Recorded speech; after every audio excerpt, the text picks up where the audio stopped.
Welcome to another infographic instant with Brian Michael. This infographic instant looks at the presentation that I'll be making at the Finance Malta conference entitled Regulation and Malta as an International Financial Services Center. Before starting the presentation, the usual disclaimers apply, and special thanks to the Hong Kong Research Grants Council theme-based research scheme for supporting this research. Now, where are we as an IFC? We being Malta, but also the other IFCs. We know that international financial center economics work on a power scale, and you can see a demonstration of this power scale in figure 2.2a to the right-hand side of the slide of this power law in action. We see, looking at the value of total assets placed in portfolio investments in each jurisdiction, the US and to a lesser extent UK, they attract a large amount of funding, but orders of magnitude higher than their closest peers. So we see places like Hong Kong and Singapore, even though they are still ranked in the top, having maybe a third less assets than the pole position rank. And looking further down the list of international financial centers, as you see in the graphic right below that graph, the amount of portfolio investment in these jurisdictions is absolutely dwarfed by investments in the US and the UK. And we know that in order for even third, fourth, fifth place jurisdictions to catch up, they would need to significantly restructure the way their financial centers work. So simply tinkering at the margins won't accomplish their task. Now we know that Malta ranks 71st place according to the YZen rankings, and naturally the question that policymakers on the island, as well as policymakers in the other IFCs ask is, what can we do to join the ranks of Hong Kong, Singapore, London, and New York? Now, of course, there's two different views on the subject, but that view has a commonality that better bank regulation would result in better IFC scores. Now, of course, better is in the eye of the beholder, because for some, better regulation means less regulation, whereas in better regulation to others means more regulation. And we can see in the third graphic that you see on the slide that a number of jurisdictions have increased their restrictiveness in order to try and create a more safe and secure bank regulatory structure in order hopefully to attract and keep funds in their banks. Now, what is the problem with the bank-centered view of IFC development? If you look at some of the research reports that are given to London, New York, Moscow, Istanbul, you see that the advice is focused on improving banks, making costs lower, implementing new technologies, making the quality of life better in the city so that knowledge workers will come and work on mergers and acquisitions and so forth. But the problem with this view of the international financial center is that they're putting the cart before the horse. Or to draw an analogy from the pop movie Matrix, is that they're trying to bend this proverbial spoon, which is the banking sector, instead of bending the environment in which that banking sector works. In other words, the best way to improve the financial sector is actually not to focus on the banking sector itself. Don't quote-unquote bend the banks and their regulation. Instead, bend the way that those banks target customers, the way those banks create value for depositors, for companies looking to merge with other companies across borders, and so forth. It's certainly true that it's regulations that determine the focus of a financial center as well as the competitiveness in various sectors. Looking at the infographic you see at the bottom right-hand side of the slide, we see what in the paper we refer to as bulge bracket banks and their focus on various sectors as opposed to what we call big law advisors. And we see almost no preference in these advisory relationships for different kinds of sectors. So is it regulation which is preventing a lack of specialization? Is it something technological? Or is in the optimal regulatory response not to build competitive advantages in certain sectors among financial service firms? Now, this is kind of abstract, talking about bending spoons. Let's look at some practical examples to see how to organize a financial services regulatory structure in practice. The first example treats the finance of solar companies in China. Now, we know that Chinese solar companies will represent a sunrise industry. It's a new technology which needs a large amount of financing of capital, and that capital promises to create new industries and new economic structures, which in theory will pay very rich dividends to the financial service firms that are providing money for solar investment. So on the graphic you see in the upper left-hand corner, we map out some of the installed solar capacity in China, not even looking at the future potential capacity.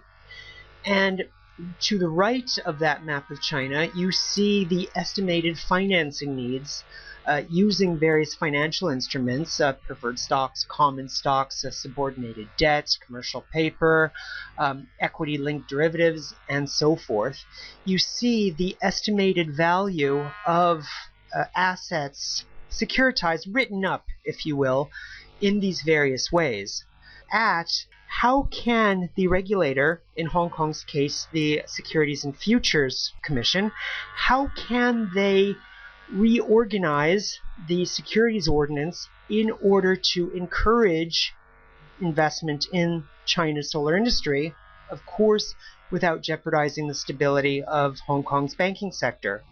Looking at the outline of what we've termed the Sunrise Industries Code in the paper, you see several sections looking at the creation of information portals, specifically crowdfunding portals looking at attracting resources into solar-type investments. Now, notice that it is first looking at that future industry and then thinking, well, how can financial law help facilitate the bringing of savings to investing in these solar panel companies? What we are not doing is we are not looking at financial stability board codes, and we're not looking at best practices about how to regulate banks. So just like we were talking about not bending the spoon, you have to bend the environment. The point is not current regulations affecting banks. You have to look at the overall structure. To that end, lawyers need to have a Kotler-like view of marketing. Of course, referring to Philip Kotler, who is the father of modern marketing and has taught us that the way to think about marketing is to look first at the customer and then think about what the company needs to do, rather than traditionally at the time thinking the other way around about, well, what do we do and then how do we sell it? So we know that now law is a very specific discipline, and in the law school you certainly won't be exposed to marketing, but taking a multidisciplinary approach means that we don't silo our understanding of the various disciplines. Lawyers have to have this mindset of thinking about the entire system and thinking about the marketing or the identification of wants and customers' needs and fulfilling those needs at a profit of the financial services sector. And to do that, we almost have to see law like Michael Hammer in his famous books about reorganizing and starting from a blank sheet of paper. We almost have to see law organizations from a tabula rasa and seeing, well, how do we organize our financial law in the best way that facilitates solar-type transactions? To drive the point home that legal structure follows strategy, let's look at another example from the paper. In the upper left-hand corner, we see different examples of solar investments and offering of those investments through a portal which is available on the internet, showing the type of solar assets and various attributes of those assets. And in Hong Kong, as an international financial center, we say we want to have an environment conducive to the creation of these kinds of portals, following the Mosaic example, because when we have these types of portals, investors will come, they'll give their money, we can invest in very productive investments on the mainland, and therefore develop Hong Kong as an international financial center. Now, to do that, we step back and we think, well, what in the financial law needs to facilitate that? So we're looking first at the industry, and then we think about the financial law. And in the slide you see in front of you, figure 52, we provide a quote-unquote for dummies, or a very simplified representation of the type of regulatory instrument that can be adopted here in Hong Kong in order to bring about these kinds of information portals. Now, in this case, a lot of these provisions simply copy U.S. law. Mosaic is based in the U.S. U.S. law has facilitated this type of relationship, so we've seen something from another jurisdiction, and we mold our law in the International Financial Center in order to achieve that objective. Now, of course, you're saying, well, that's great, but stability is also one of the key attributes of financial services. If the banking sector is particularly susceptible to shocks, then it doesn't do us any good, because we're going to lose all those assets anyway during the next crisis. Hong Kong's International Financial Center, of course, is relatively exposed to a China origin economic or financial crisis. China relies very heavily both on the portfolio side as well as on the trade side. And so to illustrate this, you see the 1980s Legends China crisis, which I thought was kind of amusing, as representing this China crisis, which you can read about in our paper. Now, there's usual approaches which are taken to thinking about foreign origin, large-scale shocks affecting a banking sector. And there's usual approaches to thinking about the ways of reducing the potential impact of those shocks. Those approaches include stress testing, flavors of buffering. Now, what I mean by buffering is providing capital buffers within the banks, or providing buffers outside the banks, such as in exchanges or even within the government, in order to provide liquidity in case of some kind of crisis. Also, we think about pre- and post-resolution regimes. And what that means is, well, if the bank goes bankrupt, what do we do? So pre-resolution thinks about the actions to take, including perhaps government takeover of the bank in case it looks like it's going to quote-unquote die. Post-resolution then looks at what to do with the bank when it is being wound up. The fourth approach looks at what I call S&M based compliance measures, and S&M as refers to sadomasochistic. Sadomasochistic in the regard that regulators have overreacted to previous crises, and therefore they are imposing an excessive amount of regulations. These restrictions, of course, are necessary. Looking at figure 3.5 on the slide in front of you, we show some of the estimated impacts of a large-scale China origin crisis through several channels. We also look at the Black Swan event, where the crisis transmits to Hong Kong through various channels simultaneously. And in fact, because of the way these shocks are transmitted, they actually amplify each other.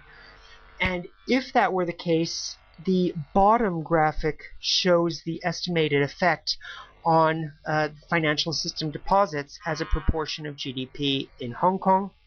Typical way of thinking about this is to say, well, let's focus on the usual approaches. Let's focus on strengthening the banking sector.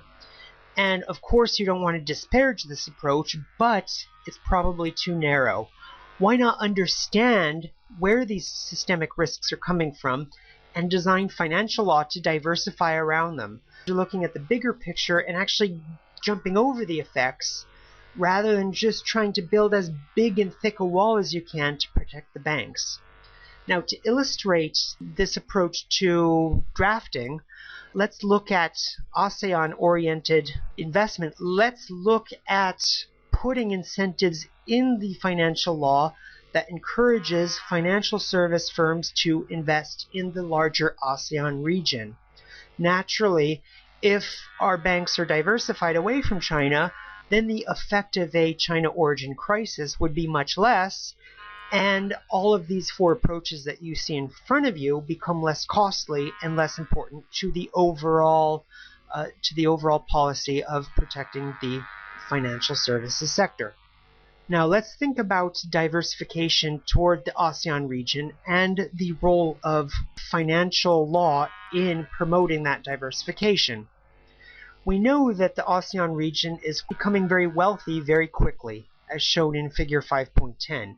Of course, if Hong Kong as an international financial center can attract those funds, that will increase the depth and importance of our own market.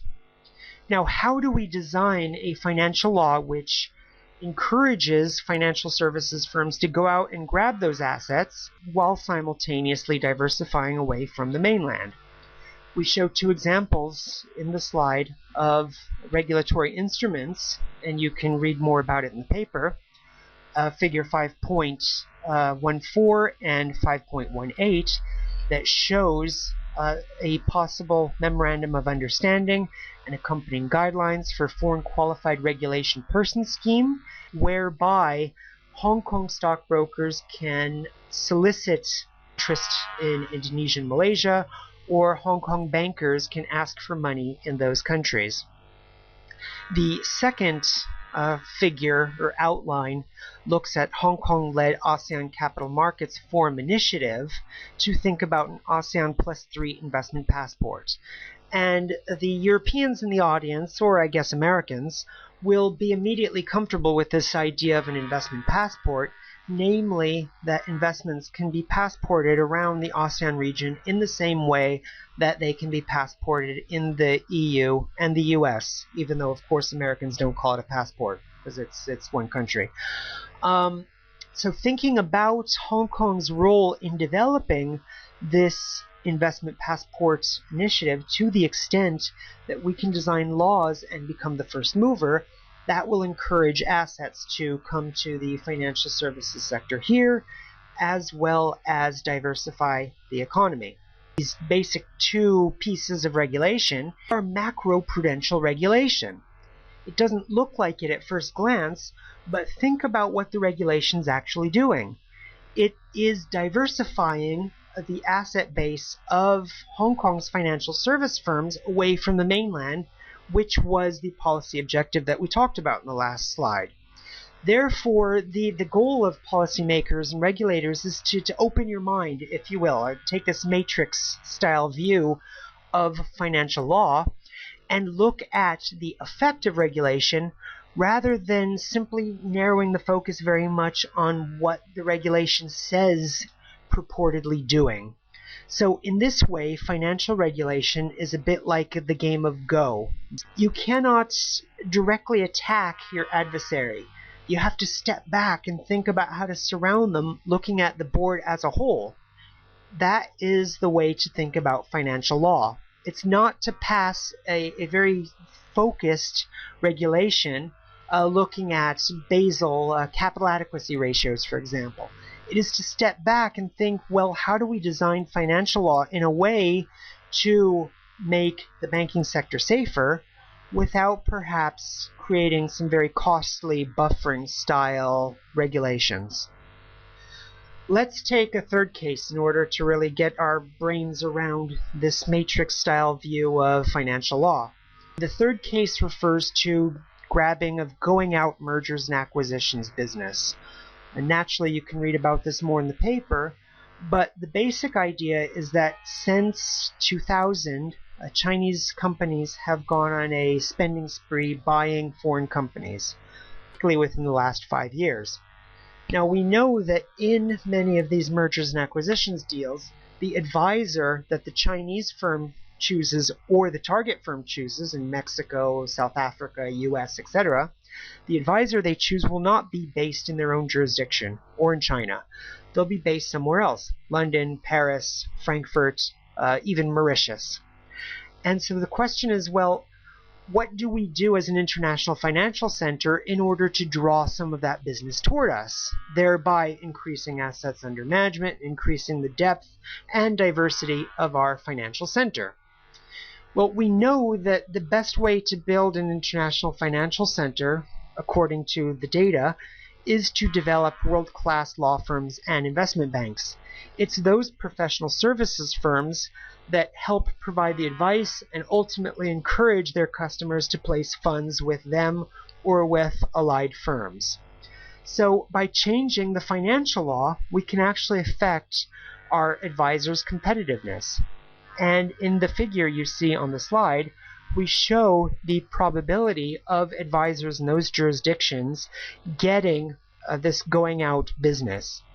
And what we see is that by affecting variables such as law school quality, by affecting the richness, the depth and complexity of the jurisdiction's financial law, that will affect the competitiveness of these professional services advisors, thereby deepening the international financial center.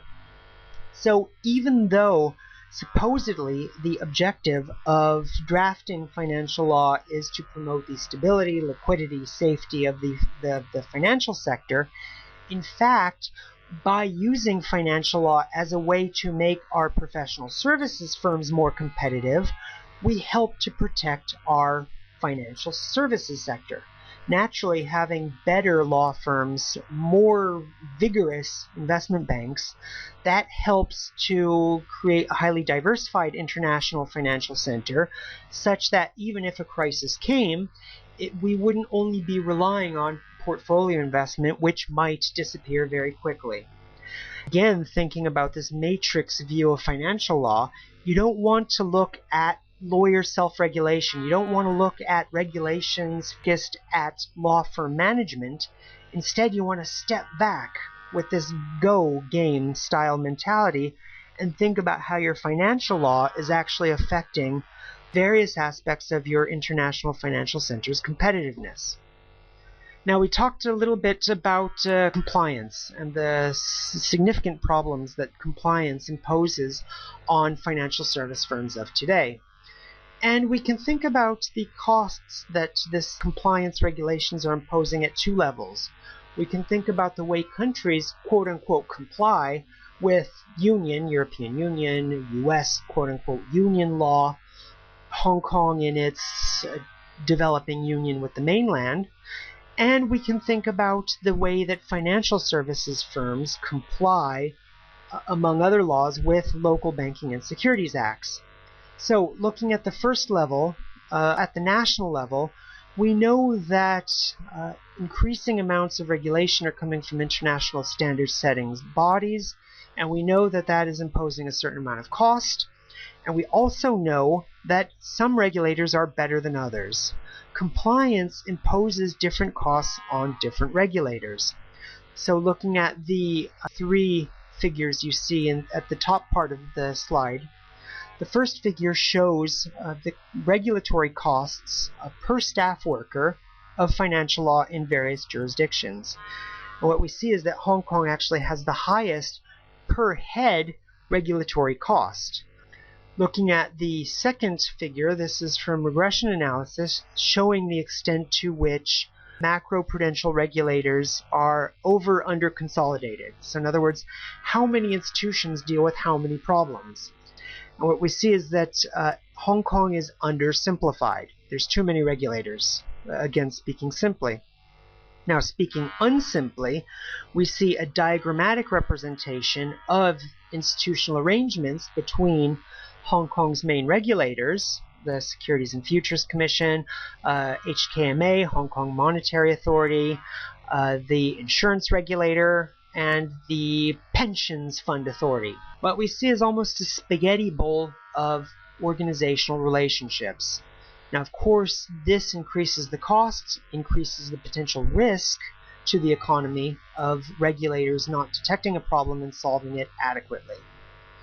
Now, thinking about compliance costs at the firm level, those are the kinds of costs that you're probably more comfortable thinking about. These are the costs to banks, to different representative offices, of complying with new regulation, such as money laundering regulation that you see in the figure in front of you. We look at the costs of compliance in Hong Kong, and we see that those are some of the highest costs in the world. And we look at the extent to which compliance costs distort the offer of services by financial services firms. Now, we know that if regulation is radically distorting what customers want or what service firms are willing to give customers, that's bad. Consumers should get what they want at a reasonable price if you believe in this Kotler approach to the market, which most policymakers and regulators do believe in, customer sovereignty. So we see then that in Hong Kong, there's a significant distortion of what financial service firms are offering because it is costly to offer deposits, and therefore they are looking at offering other types of products. Now, how do we solve these cost problems, these compliance cost problems? How do we make it cheaper for regulators to regulate? And how do we make it cheaper for banks and broker-dealers to obey the local laws? So looking at the top part of the slide, we see some of the proposed regulations, in this case legislation, an ordinance, thinking about the redesign of Hong Kong's two ordinances, the banking ordinance and the securities and futures ordinance, into a Twin Peaks regulator.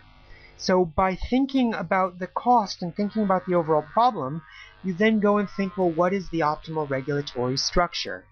And in that way, moving to Twin Peaks, moving to objectives-based regulation rather than a more formalistic approach to regulation, we see that that will decrease the cost of compliance significantly at the regulatory side. Now, thinking about the cost of compliance at the financial services side, naturally there have been the developments of various intermediaries that help financial service firms to comply with local regulation. And to the extent that an international financial center can create those types of intermediaries and make them so awesome that every bank wants to hire them, that will naturally increase the depth, the productivity, and the diversification of that international financial center. So thinking in the same way about compliance with regulations, to the extent that the government can create a body which actually helps banks comply rather than simply imposes regulations on them, that would help promote not only the banks and their productivity, but also the productivity of the regulators.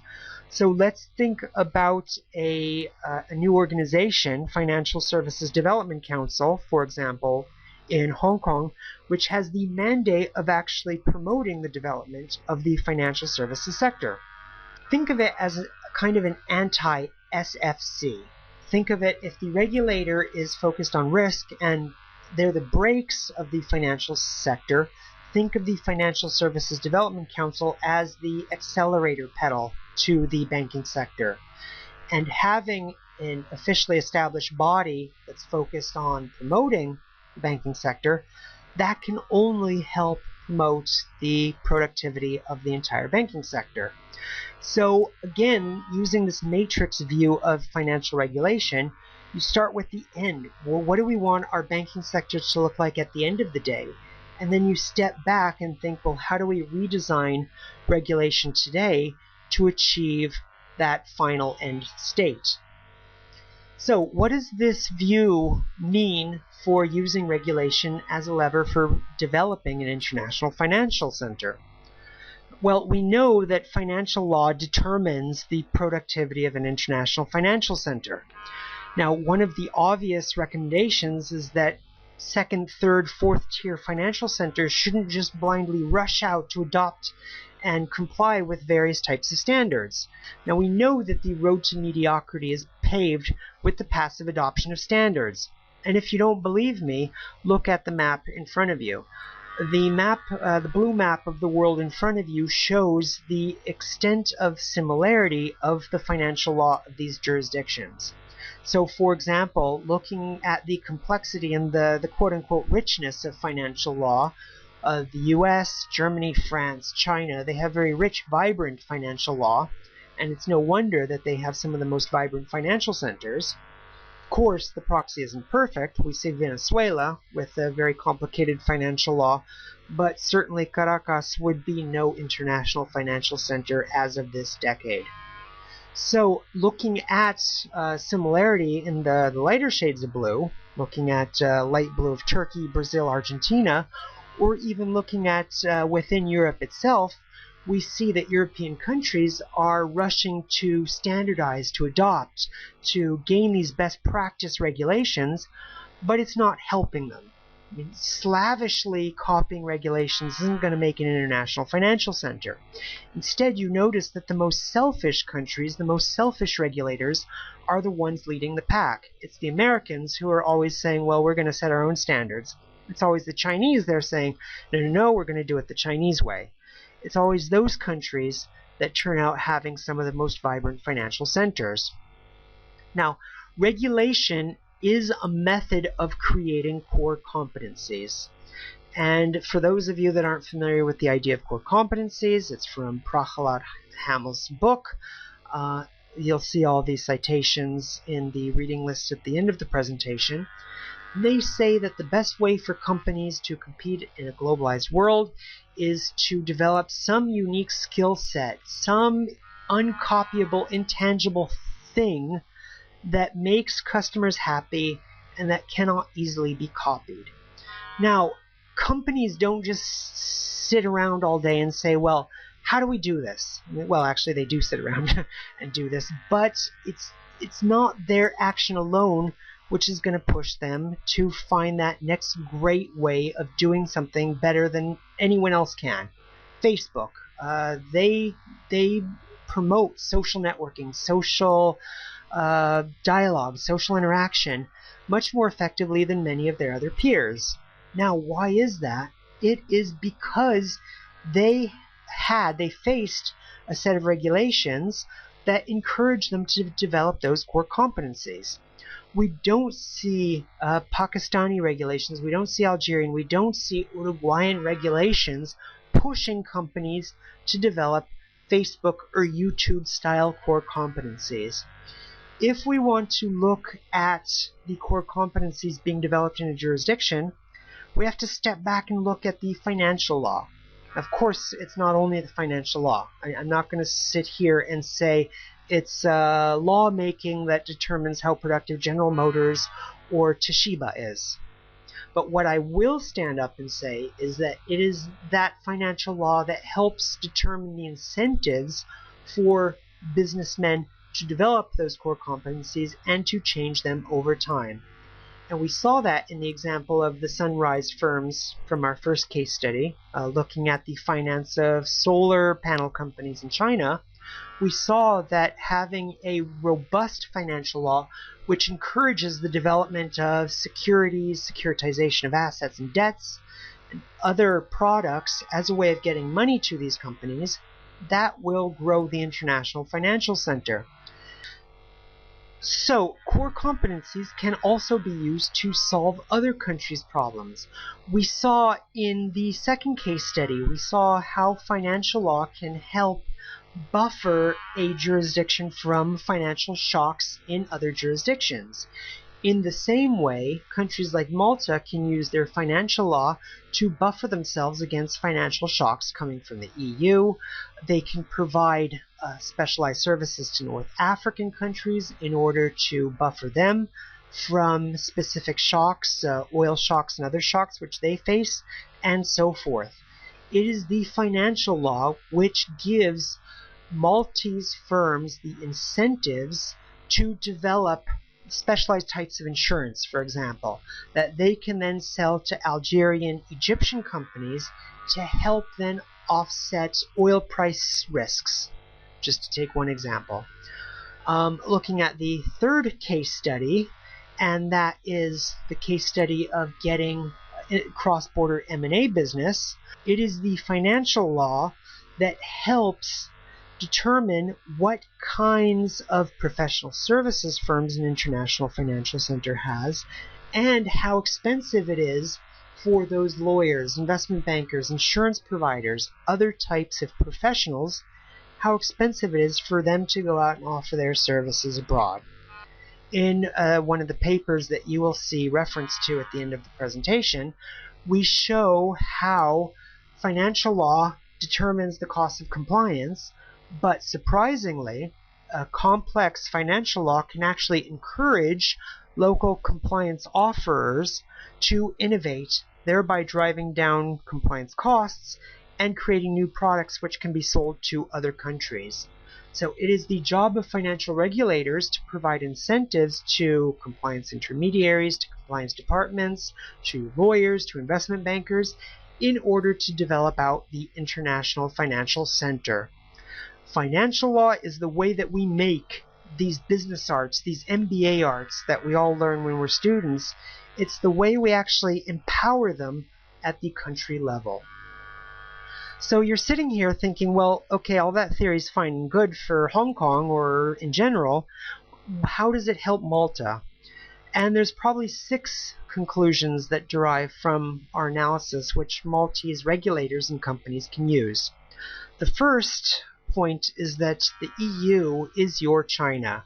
Just like I was talking about how Hong Kong can, how financial law helps Hong Kong to compete for Chinese business or provide finance for Sunrise Industries, in the same way, it's the role of Maltese financial law to provide new services which can be offered across the EU. Indeed, there's a parallel between the two situations because, like Hong Kong is in a union with China, so is Malta with the EU. But simply belonging to a union, of course, isn't good enough, because as we saw, there's very different outcomes across the EU. There's very different outcomes throughout the United States. So simply belonging to a union is not going to help. It's that mix of autonomy and integratedness which is the key determinant, the key driver for an international financial center. It's the fact that Hong Kong and Singapore had enough legislative autonomy in order to create their own custom-made solutions which they could go and offer to the Chinese.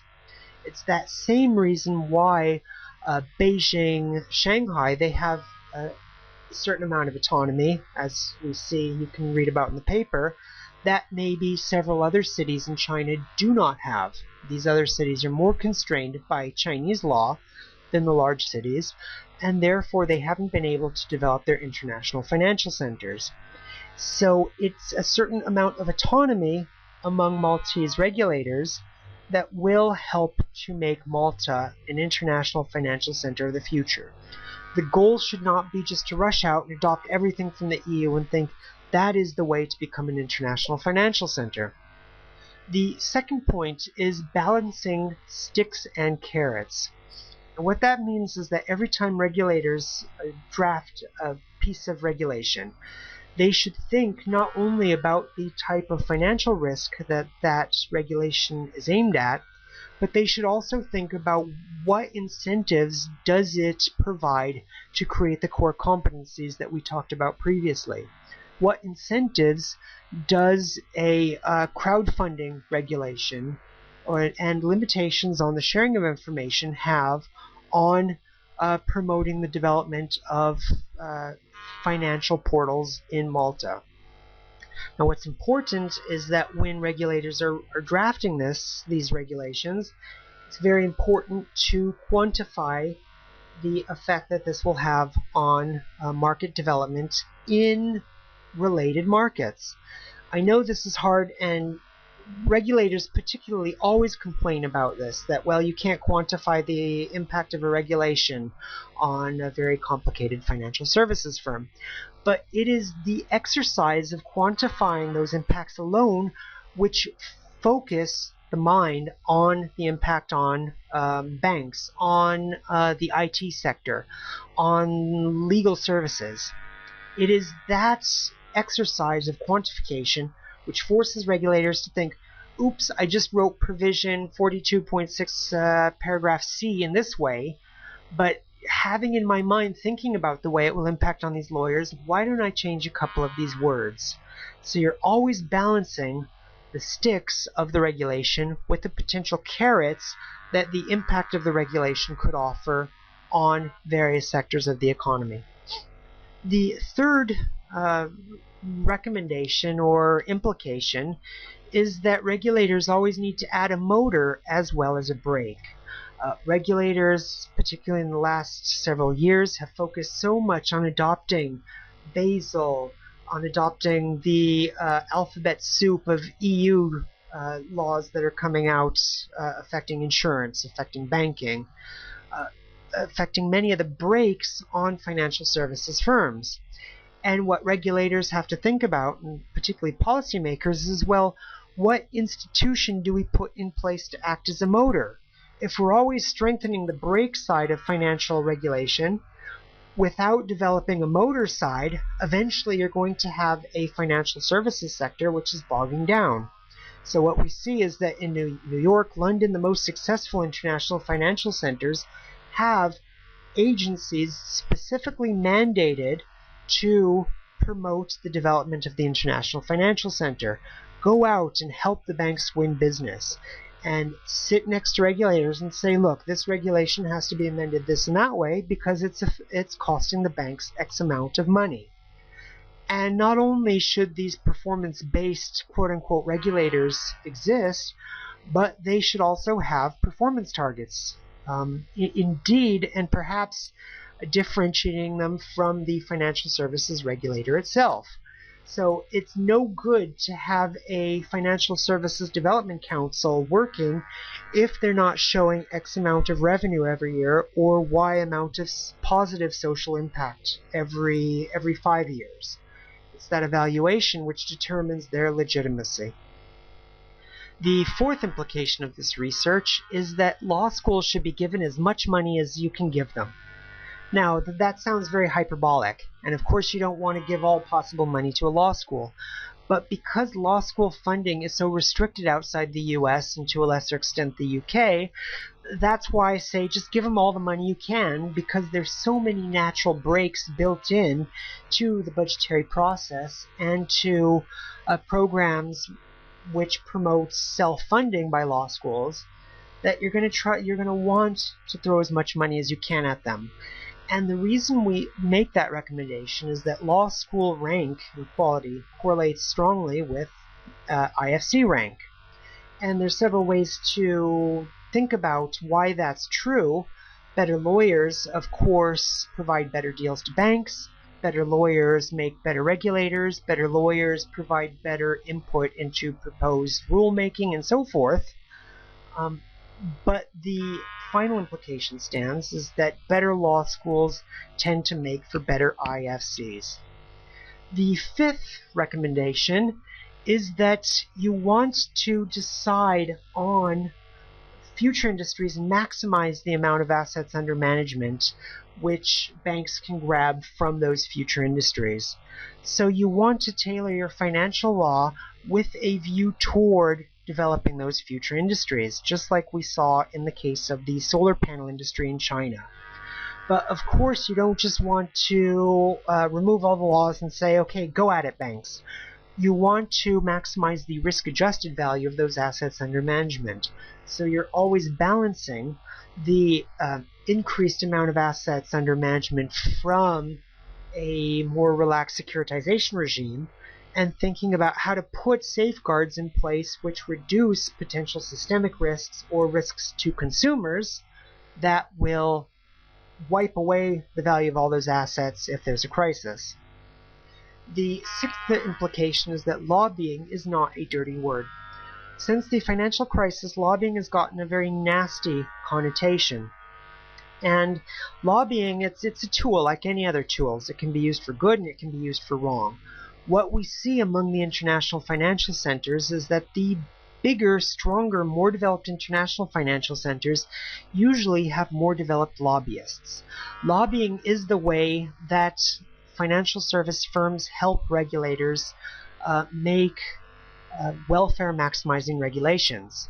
Now, of course, regulators have to think about the welfare of the entire society, and customer welfare particularly, but lobbying is an important aspect of the way regulators help banks to do their job. And of course, consumer groups can lobby as well. On the other hand, banks will also want to promote their lobbying effort, just as in we are suggesting that regulators pay greater attention to lobbyists. We are particularly encouraging financial services firms to dedicate more revenue, more resources to lobbying their host governments. Particularly in emerging markets, we see that there are international investment banks and law firms which could make a very positive impact on the financial markets in which they work if they would only spend more resources educating lawmakers and helping regulators to design good laws. We know from a multitude of studies that the quality of law is one of the strongest predictors of a country's competitive advantage in a particular financial niche. So if you want your international financial center to grow and develop, you have to make the quality of law work for your financial center. Make the quality of your financial law one of your comparative advantages. Thank you very much.